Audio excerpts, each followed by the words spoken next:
first we understand what we are trying to, what is the pain point of the customer that we are trying to address.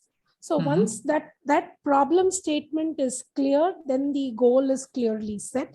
So once the goal is set, then we start going about trying to, address that portion, whereby we then land up at the product.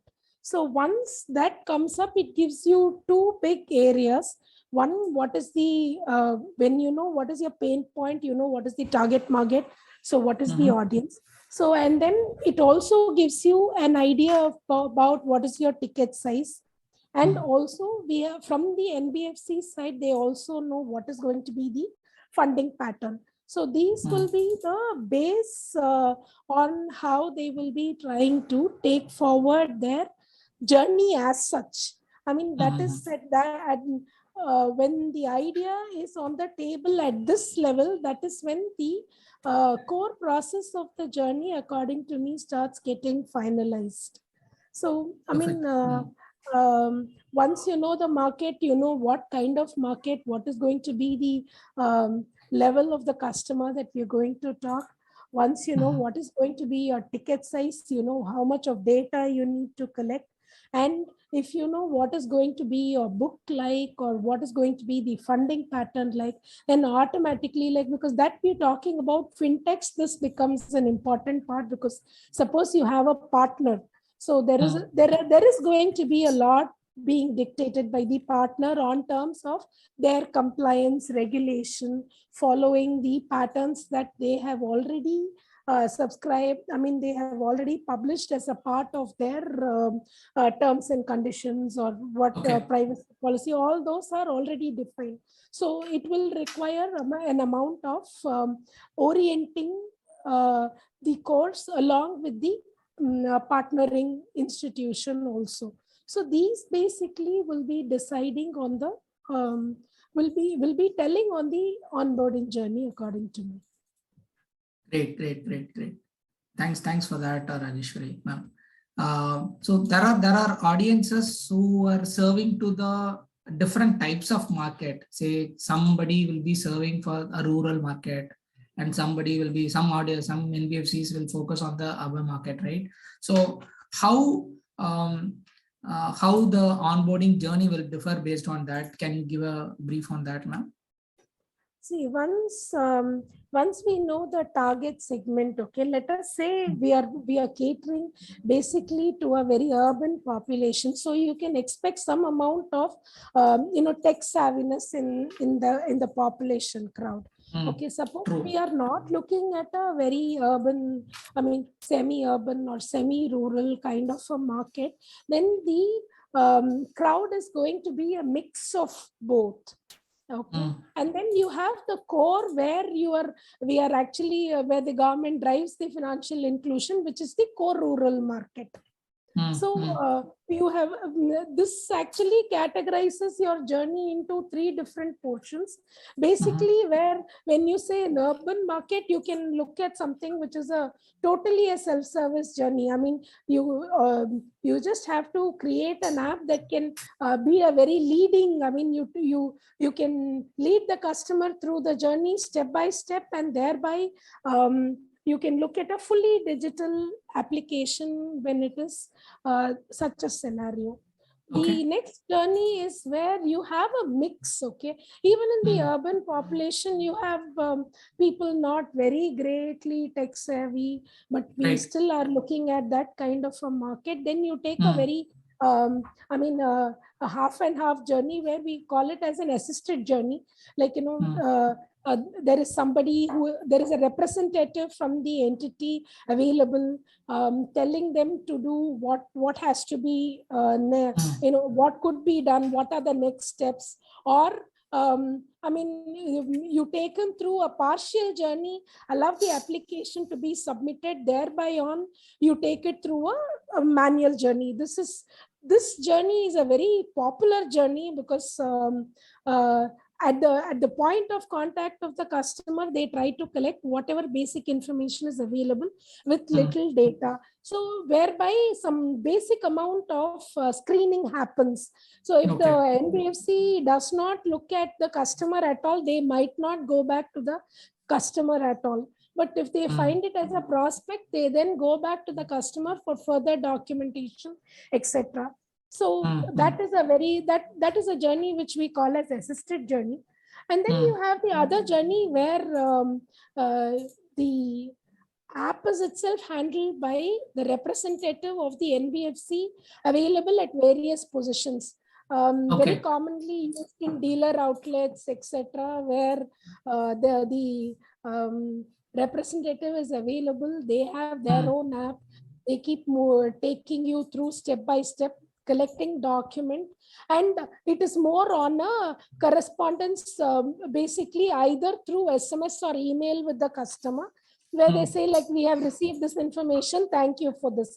So if there is an OTP confirmation required, it goes to the customer, he clicks, there is an OTP confirmation given, and then the next journey continues with the loan officer. This is another very common journey that happens, especially when it comes to the totally non-tech savvy segment. So by far we can, understanding what is the target market will then allow us to then define how the journey should possibly be. Ideally speaking, having all three is a very great option, but then generally we always say you land and expand kind of a scenario. So what is the best, what is going to be the best target market for you, and then based on that the journey can be built, and then slowly it can be expanded to the other journeys also. So to summarize that, for tech savvy people who are based in urban, we can provide an app to the borrowers, they can do themselves, and for a semi-urban we can suggest assisted flow. And for a rural market, we can go with the loan officer app where they do everything on behalf of borrowers. Am I right, Rajesware? Exactly. Okay, got it. So now, as an NBFC, right now I'm going to frame a strategy for onboarding journey for my product flow. Okay. So I'm along with my IT team. So right now we are in a room, right? So the CXOs of NBFCs and IT people are there in a room, and they are planning to form the digital onboarding strategy. So what are all the prerequisites that is required to do that, Rajesware ma'am? So basically, when we now know what is going to be the target audience, then we on the table and the ticket size, we know what are all the basic requirements that we have, so that we will be able to underwrite a particular loan. Okay. When we are going to look at a particular application, what are the 10 things or 15 things that you're going to look at before you're going to sanction a journey. So those 15 things are first laid out on the table, which is basically your credit policy. And normally considering an Indian environment, the KYC becomes the first step, post which we also look at the financial worthiness of the customer.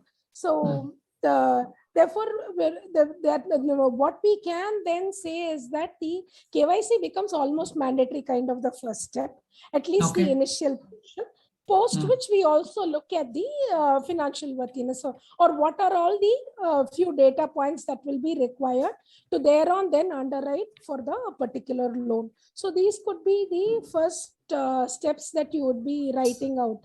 I mean, if it's in connection with partnering NBFC, then those terms will also be built in at this stage. So that is when we will be able to arrive at the total list on the table, and then we start looking at what are the things which can be got from where.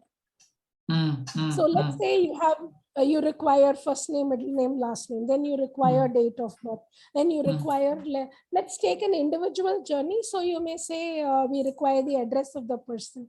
Then you look at what is the market. I mean, which is the area that the person comes from? What is the section of employment type that they are there? So these are various things that you would list out, like, serviceable area, I mean, serviceable professions. These are all things that people will be listing out, post which then comes to the stage where you come into the income portion of it. Then we start off with the income verification area. You could say salary slip or say a bank statement, however we're going to take. Then, of course, you always have the bureau report that will now do this information, whereby you then reach out the entire list, the bucket list that is mandatory required for underwriting. So generally that is the, when we start the journey, we actually have the end in mind. So you need to underwrite. So at the underwriting table, we look at what needs to be done, from where you start progressing forward to understand what is collected from the customer. Okay, topic. Can you explain what are the different types of onboarding flow, Rajesware?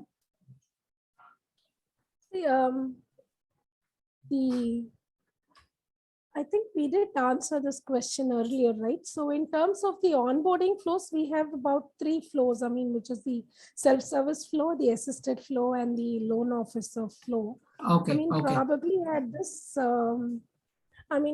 this is a very broad perspective of what we are seeing. When it comes to each individual company where they would, NBFC, where they would want to bring up a USP for a customer, then the variation, that is when it fits in. So broadly, this is how you classify it. But then the generally the drive is to make the proposition unique. Okay. So when the proposition becomes unique, that is when there is a slight variation in the process, or extra details collected, or certain aberrations that happen in the entire. But by and large, these are the 3 buckets in which you take the person through.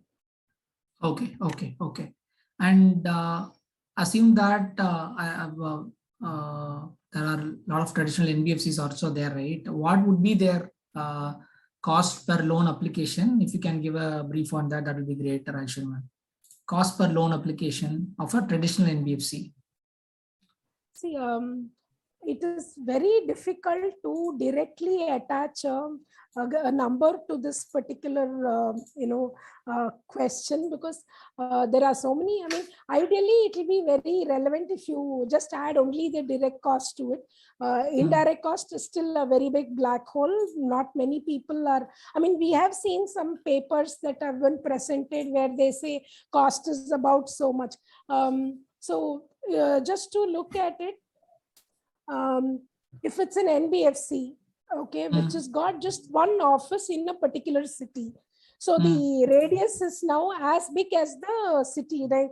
Generally, it depends upon your serviceable area. So when that be it,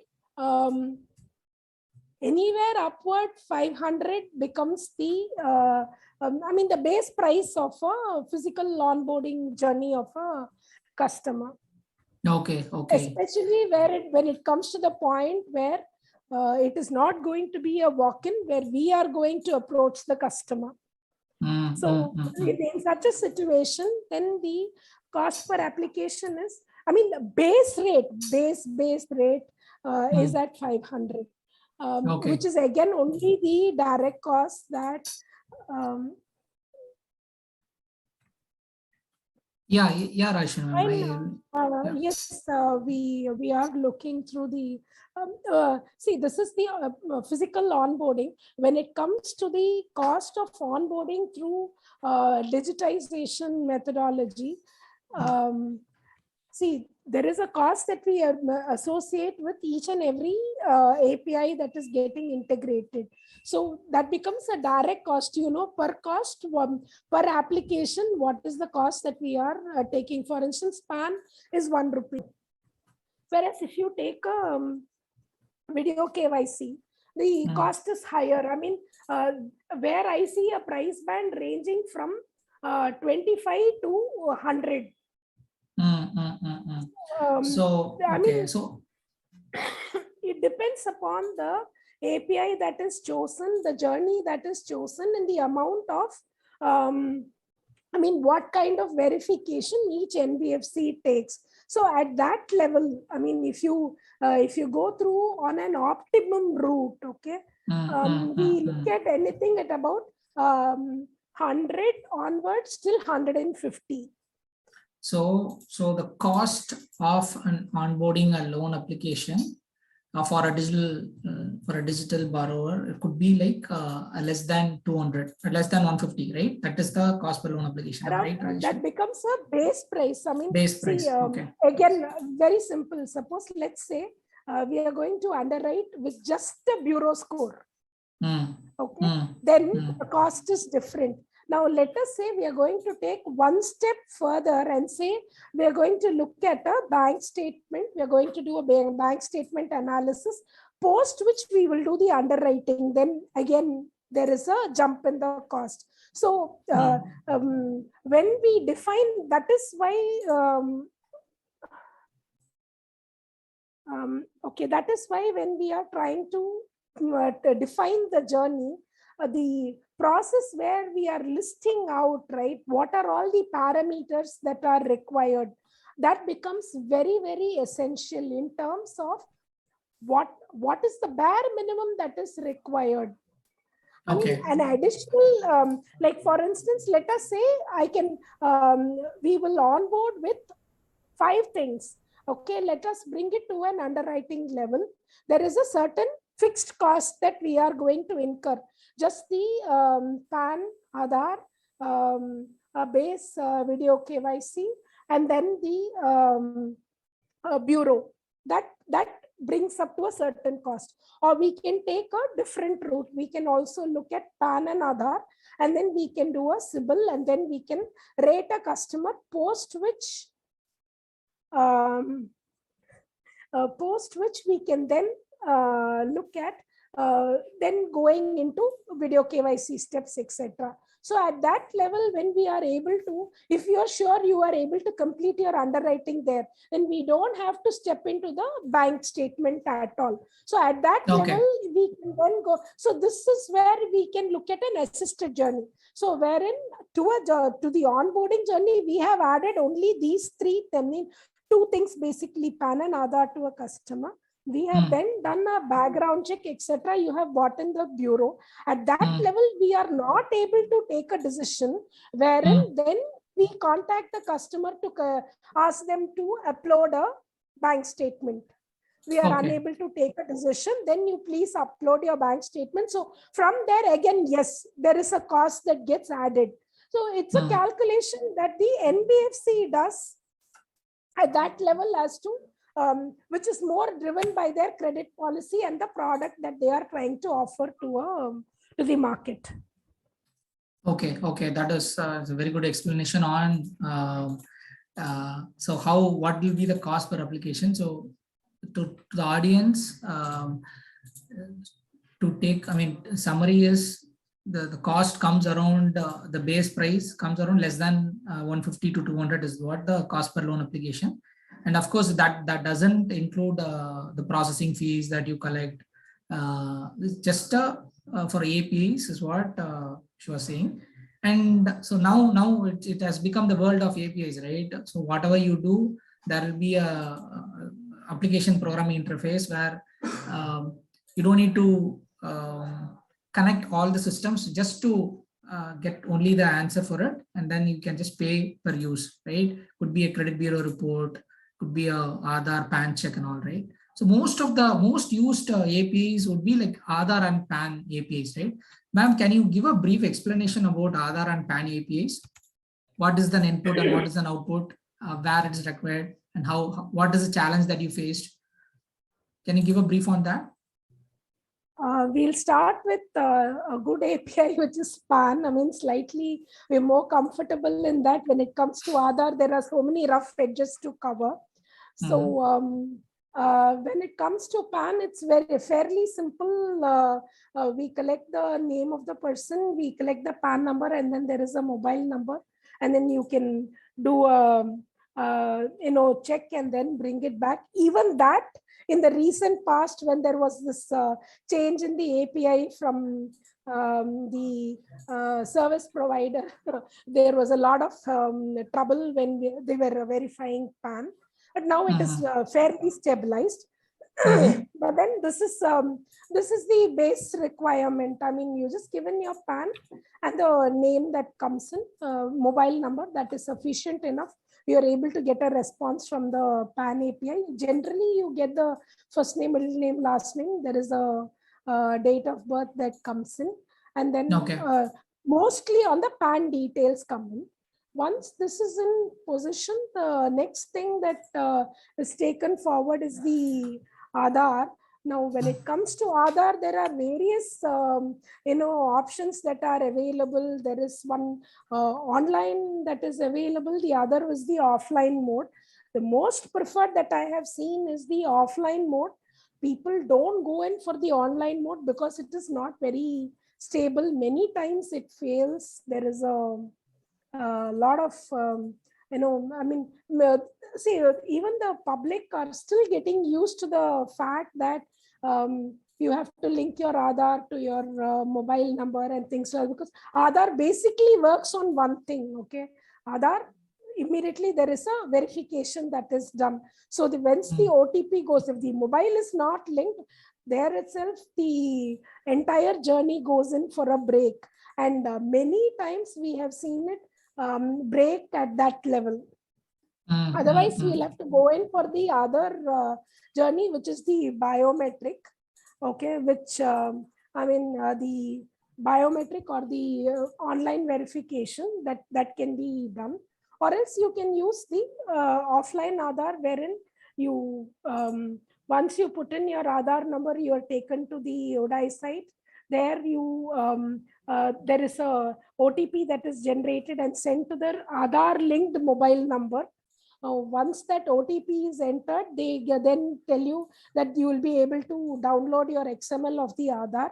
There, at that point in time, you can generate a I think it's a 4-digit or a 6-digit code that is generated, which is the which is the XML is now protected with that code. Once at that point in time, the API is now back into the NBFC fold. So wherein you authorize the NBFC to now access your XML information by giving in the password over there. Then the Aadhaar XML is downloaded, and then the process can be taken further. So basically at that level, you get a current address of the customer, and then you also get a confirmation whether this is the current address or not. That is the general process that we have seen the Aadhaar taking you on the KYC APIs. portion, just the PAN and the Aadhaar. Okay, ma'am. It was very good info on that. So I just checking the questions which I've got it from the audience. Okay. So can you explain the customer due diligence process flow from Kiran Kumar? So how can I do a due diligence of the customer? If you can give a brief, ma'am. So when you say customer due diligence, you are only mentioning two things. Okay. So the due diligence is a very generalized term.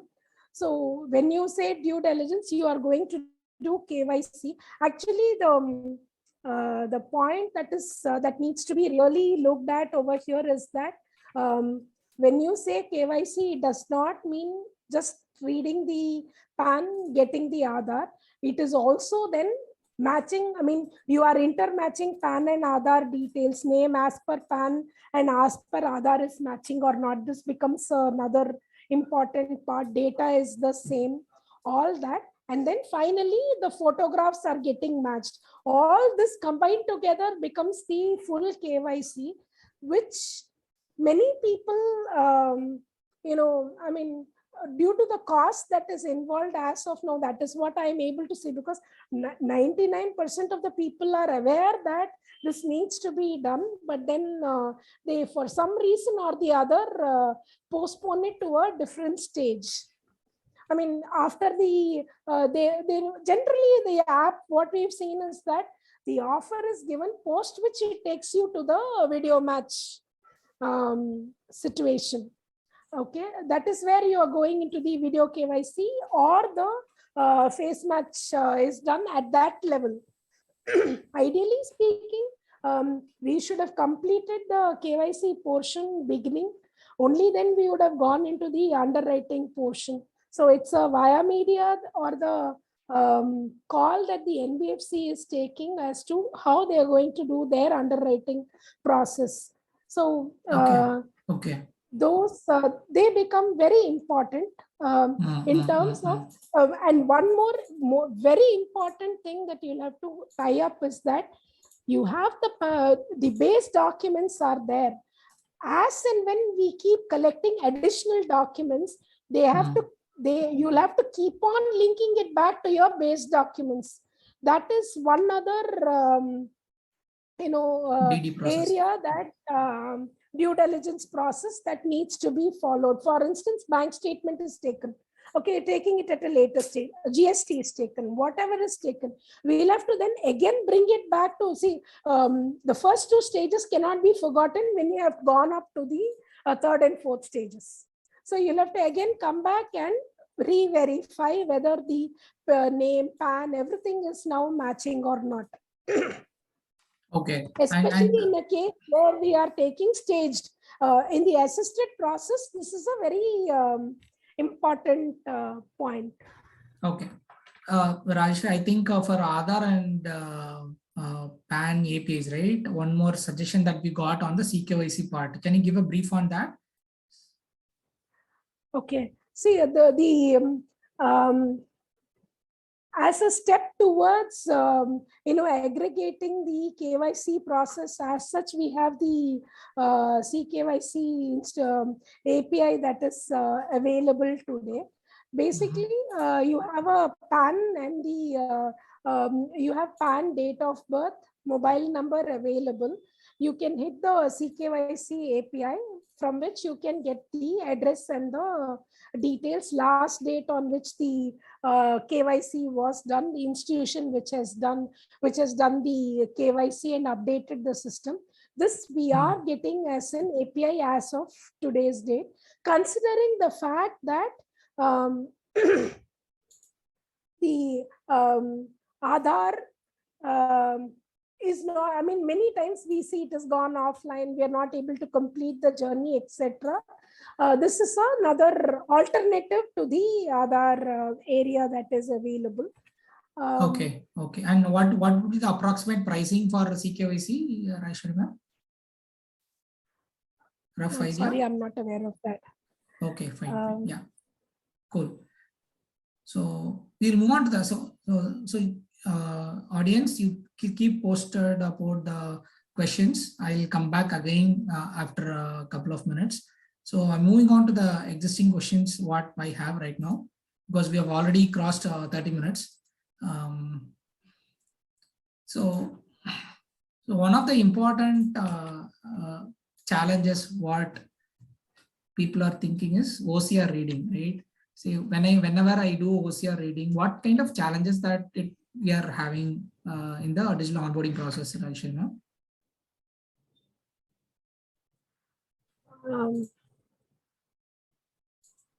See, the biggest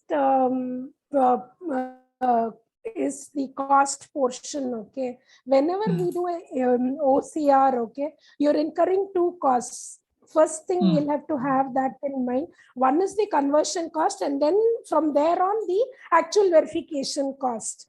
Okay. And by and large, we have seen this happening for driving license, those kind of documents, and in many and considering that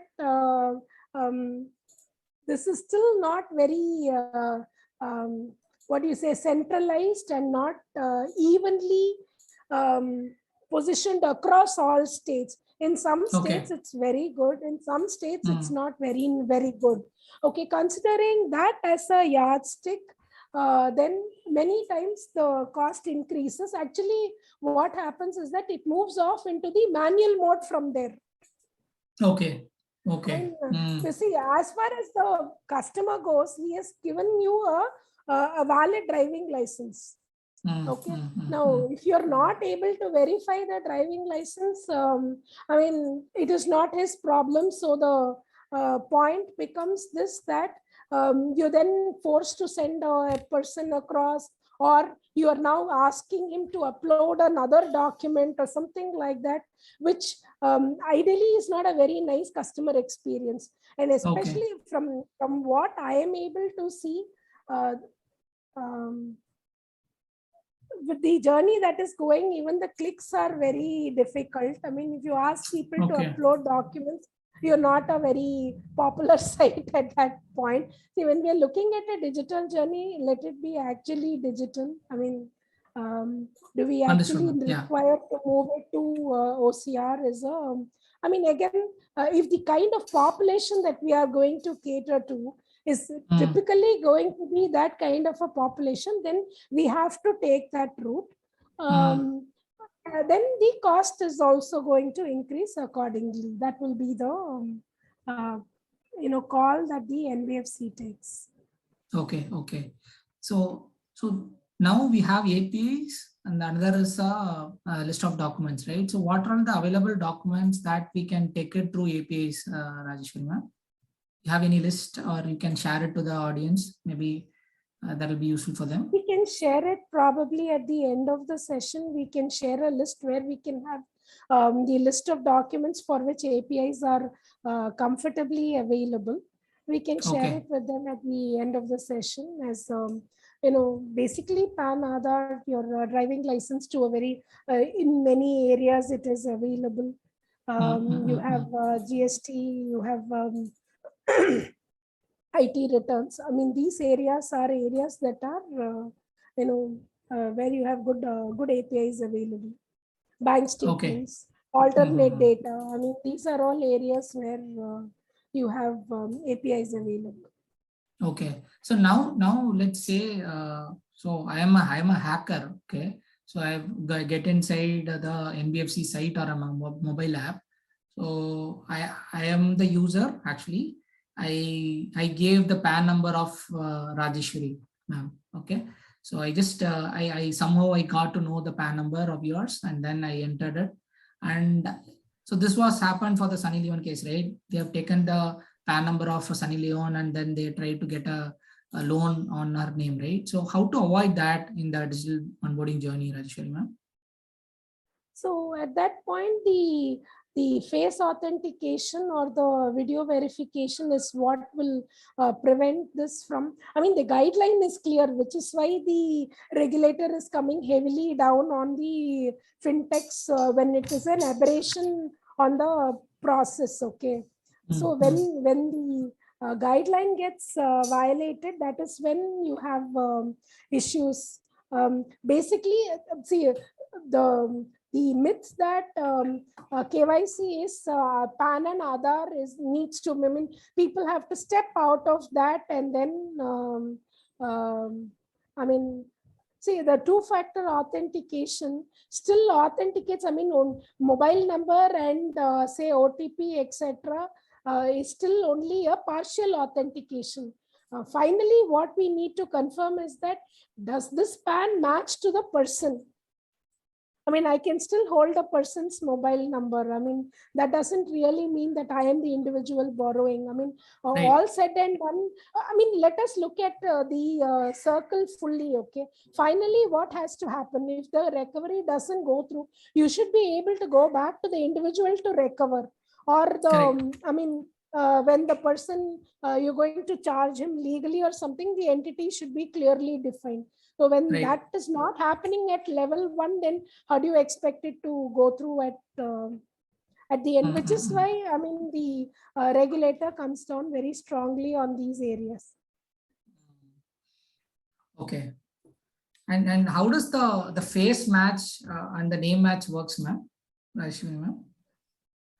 Okay. See, basically I mean, these are all the intelligence APIs that are put into, um, you know, fold. They are looking at the contour of the face, the space. I mean, the distance between two ears. I mean, those kind of very. It is not like they're matching the photo to photo. It's basically the dimensions, the depth, etc., that are getting matched, and then from that you're actually getting a very uh, I mean, the data that you're getting is an impression. I mean, they're actually saying that this much is the kind of, I mean, you have 80% match, 60% match, 40% match. So we can actually get, before we define what is going to be what do you say, an acceptable match. Okay, we can look at what is the match levels that they are saying. So if you say that an organization goes with about 75% match, so you can look at what is 75%. So from there on, you can say we will go ahead with the 75% level. So when they are giving us the response comes up with the data in terms of how much, what is the percentage that they are saying. Similarly with name, I mean, today I mean, the intelligence algorithms are available for you to get this much of information, which I think is very, which is what happens at every point in time. See, even when you're doing your biometric, there is a variation. Okay, it is the, I mean, they call it point matches. I mean, 9-point match, 8-point matches. So those are points that are positioned, and they say 9-point match, 11-point match. This is how they're coming up. So this is almost the same thing that is coming up now on for the face also. Okay, interesting. And is it, say for example, I upload an Aadhaar. Okay, there will be my photo. And if I upload my video where actual videos will be there, is there any match available to match my video image versus my Aadhaar image? Yes, available. All the video KYC institutions. See, there are two ways when we are doing the KYC match. One is the assisted flow, that is where on the other side you have an individual who is sitting and they are going into a conversation with the person who is entering into the video panel. Okay, wherein you show the document. Those, I mean, they're actually verifying the documents that you are showing. Okay, the other one is the point wherein they do a liveliness check, those points, and then they give you some intelligible actions that they ask you to do, and the documents, like, you know, the data which is available already with ODA is then fetched, and then the face is matched with it. So again, in that also you are, I mean, you also have the comfort to define. I mean, you can give, let's say a person is uploading a selfie. Let's say your app is now taking a selfie and uploading it. You can supply that to the video KYC provider, who will be then able to match that with the video or PAN document, all that. You can do all the three matches also. I mean, just that it's going to be, so it will be as costly as that. So basically, so we are able to identify that person who's this Aadhaar, and he is the right person. We are able to identify with the help of the system. Am I right? Yes, and then the next step is, then once this is done, then the geotagging also helps. Okay, right? Super. So at that point in time, they are geotagging, and you know that the person is within India for you to lend to that person. Okay, so your coordinates are also, you know, then got for that person. And so essentially, that is the directive that comes up, right? So generally, what we've seen is that when you look into the loan management software, the photo of the person with the coordinates is imprinted behind. That is the general yardstick with which RBI has defined that the coordinates are also to be mentioned. Okay. And So now, I mean, here in the audience, we have a lot of NBFCs who are doing cash flow based lending, right? For that, the main important thing that they will be expecting as a bank statement analyzer, correct? So only then they will be able to identify the cash flows, right? So can you explain how bank statement analyzer will work and what are the parameters that we will be able to get it through bank statements, ma'am? Basically, you have two methods in which you can do a bank statement analysis. That is directly you are extracting the data from the bank. I mean, you have access to internet banking. They give you the you are taken into the bank portal. They are the you then extract the period for which you are looking at the statement for. Data is now taken to the analyzer, the API provider, wherein they are, they do all the mathematical, they are tally all the opening closing balances. They also look at little more in terms of, when you see the proper inflows coming in, I mean, whether it's coming in a timed interval, what kind of data, I mean, from where the money is coming in, all that is being read. You get whole, I mean, as far as I have seen, there are close to about 500, 600 data points that are available for us to work with. Many times, data is in excess. I mean, what is necessary would be the ones that you will be extracting and using. Okay. So this bank, similar to bank statement analyzer, right? So how the SMS analyzer will work, Rajesware, ma'am?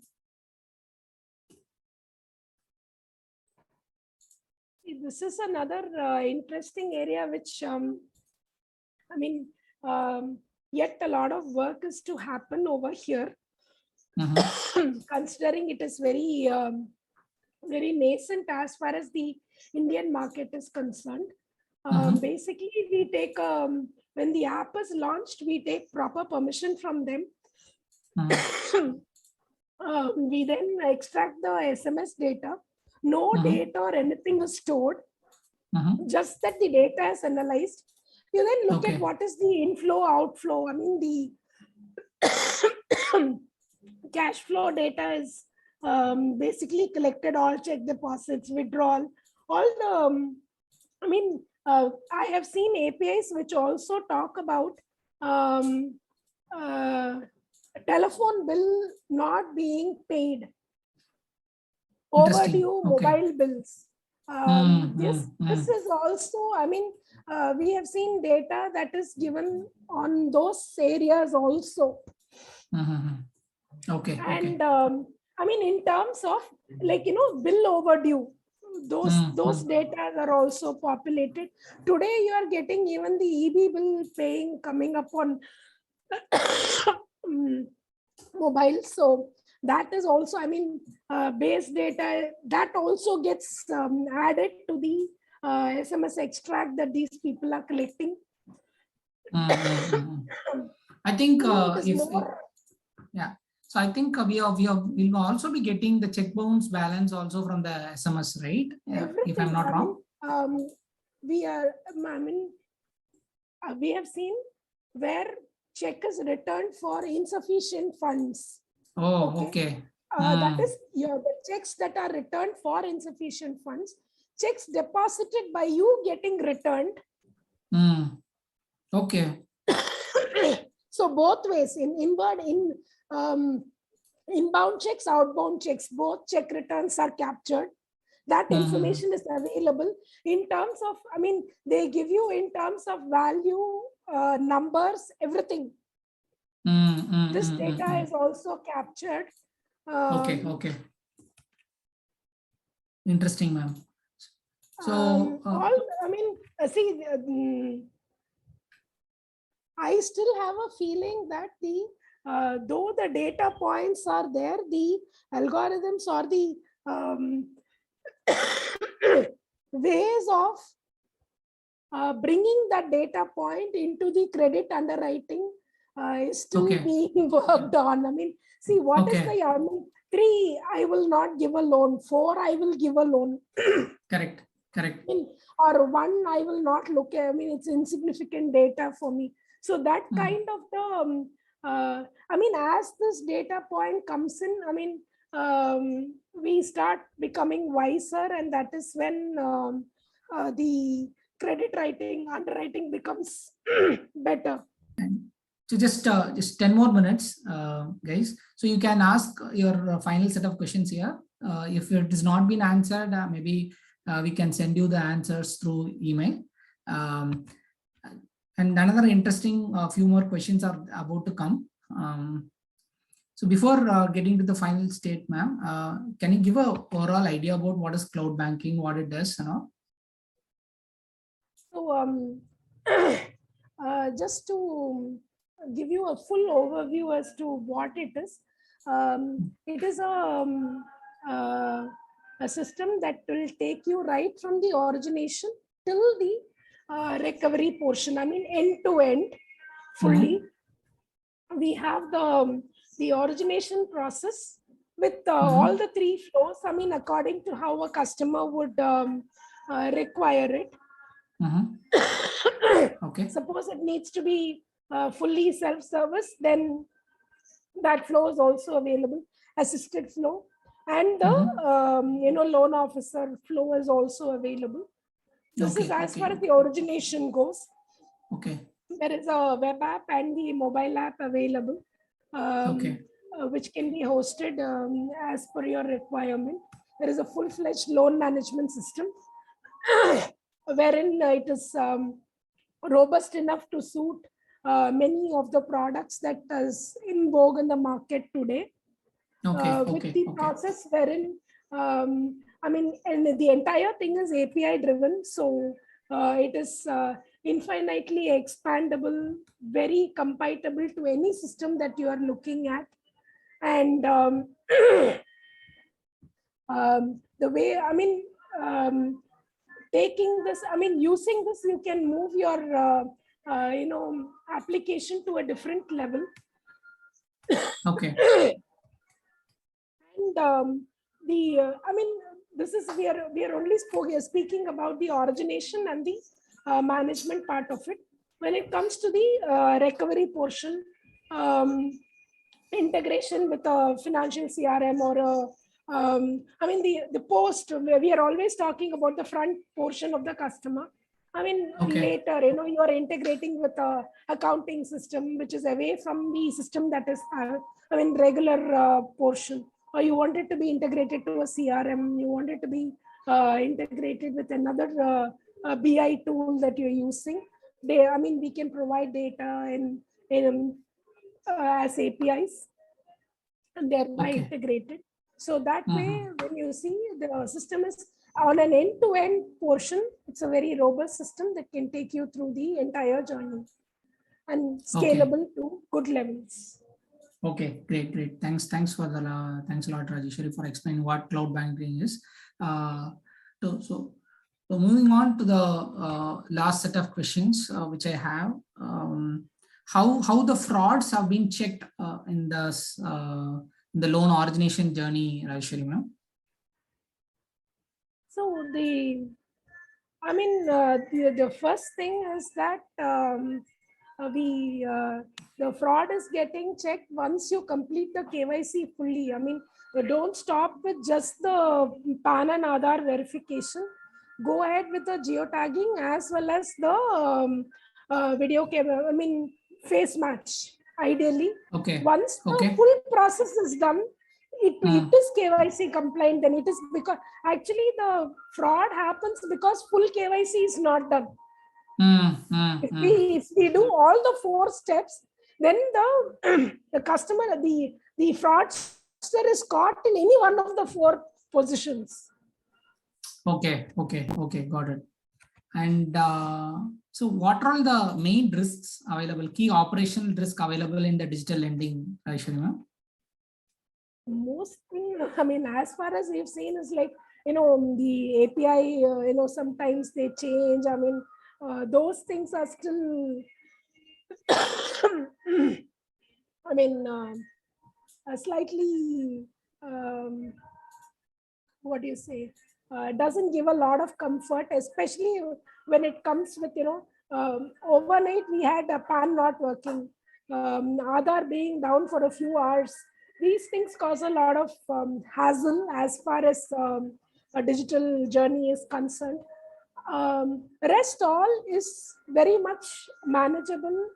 The only thing that is very important for a fintech to look at is never try to build everything together and make it very complex, etc. I mean, keep it simple works very well. I mean, we've seen that is what is very, very stable, and it helps them to scale also properly, and taking it step by step also helps a lot.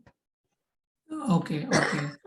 So with all these risks are being captured, Rajeshwari, and all the information is being captured, let's take an example of a personal loan. Okay, how quick that we can able to take a decision, or we can able to disperse a loan. I mean, how cloud banking can help NBFCs or fintechs to quickly disperse a loan? Is there any tag for that?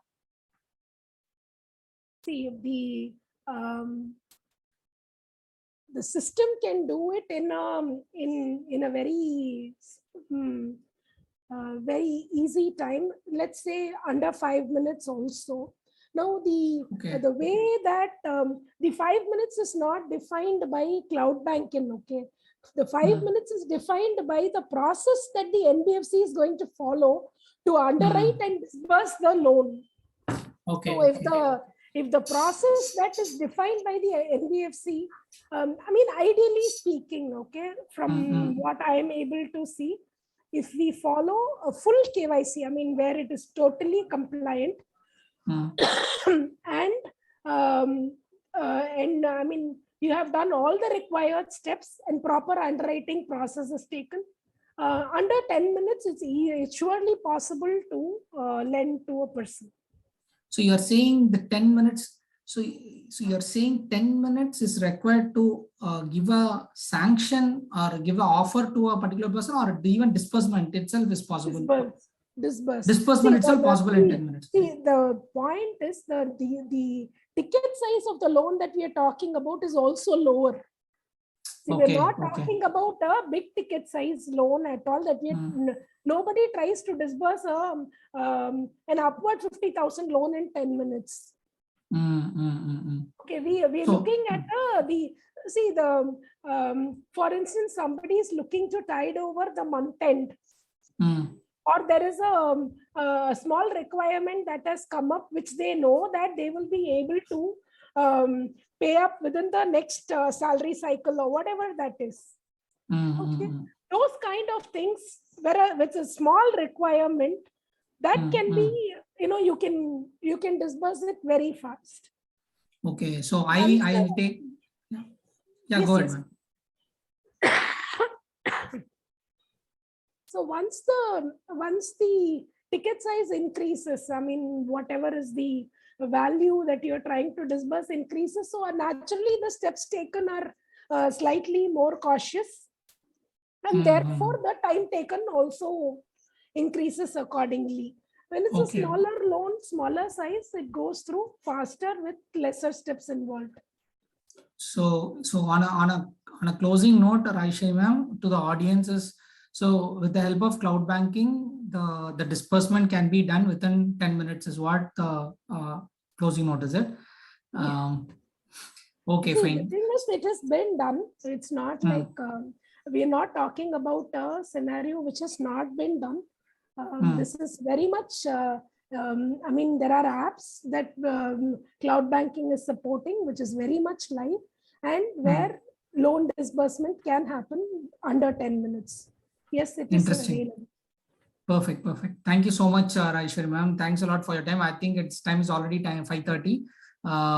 So we have got all your questions. I know there are a few questions are not been answered. We'll definitely contacting you, and then I'll share Rajeshwari's answer for that, and then our hosting team will share you the details. Thank you so much, everyone, for joining this webinar. Month on month, we are going to conduct different interesting topics like this.